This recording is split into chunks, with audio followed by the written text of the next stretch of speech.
เขามีให้ทุกอย่างที่พ่อแม่น้องต้องการแต่อ้ายนั้นมีให้เพียงหัวใจเขามีเบิดทุกสิ่ง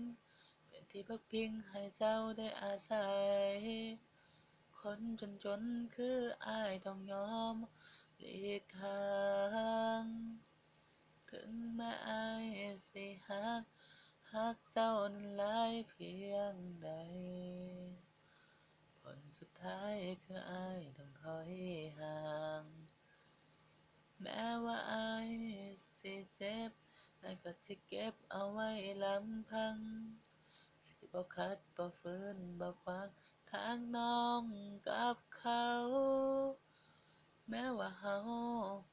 สิหักกันปานใดลืมอ้ายซะน้องลาให้น้องเลือกเอาเขาหักเขามันคงเป็นไปบ่ได้ทิมอ้ายซะน้องลา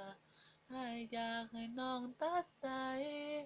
อ้ายมันบ่มีความหมายพ่อแม่น้องบ่ต้องการ